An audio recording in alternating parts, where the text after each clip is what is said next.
വിചാരിക്കും. എന്ത് പണ്ടൊക്കെ നമ്മൾ ചെമ്മിണി വിളക്ക് കത്തിച്ചിട്ടാ പഠിച്ചത്. അപ്പൊ ഞാനൊക്കെ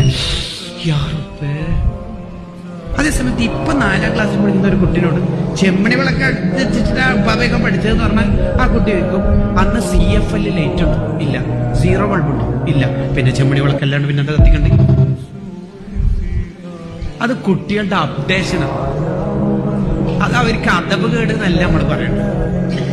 നമുക്ക് കുട്ടികളെ ചേർത്ത് പിടിക്കാൻ പറ്റിയിട്ടുണ്ടെങ്കിൽ ഏതൊരു അധ്യാപകനും ഏതൊരു മോട്ടിവേറ്റർക്കും ഏതൊരു ഉസ്താദിനും ഈ കാലത്തെ മുഴുവൻ അതിജയിക്കാൻ പറ്റും.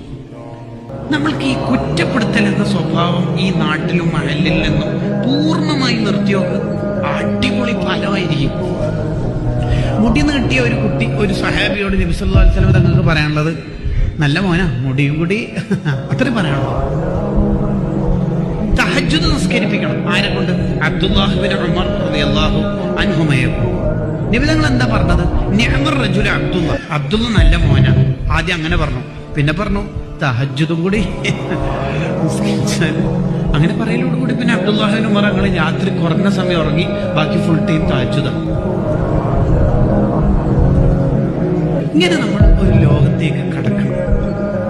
പുതിയ കാലത്ത് ഈ കുറ്റം കേട്ടാൽ കുട്ടികൾക്ക് ഒരുതരം ഇറിറ്റേഷനാണ്, ഭയങ്കര മനസ്സിനൊരു വിഷമാണ്.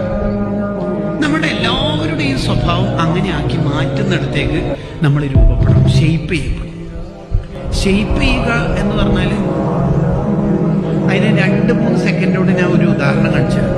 നബി സല്ലല്ലാഹു അലൈഹി വസല്ലം തങ്ങളുടെ ജീവിതത്തിൽ സയ്യിദുനാ റസൂലുള്ളാഹി ഇതാണ് ഷെയ്പ്പ് ചെയ്യുക എന്ന് പറഞ്ഞാൽ. ഇതേ നബീന്റെ പേര് ഞാൻ ആദ്യം നബി സല്ലല്ലാഹു അലൈഹി വസല്ലം തങ്ങളുടെ ജീവിതത്തിൽ എന്ന് പറഞ്ഞാൽ ഒരു മനുഷ്യ സ്വലാത്തില്ല. അതേ റസൂലുള്ളാഹിന്റെ പേര് സയ്യിദുനാ റസൂലുള്ളാഹി എന്ന് പറയുമ്പോൾ നിങ്ങളെല്ലാം സ്വലാത്തില്ല. അപ്പൊ നിങ്ങൾ ഷെയ്പ്പ്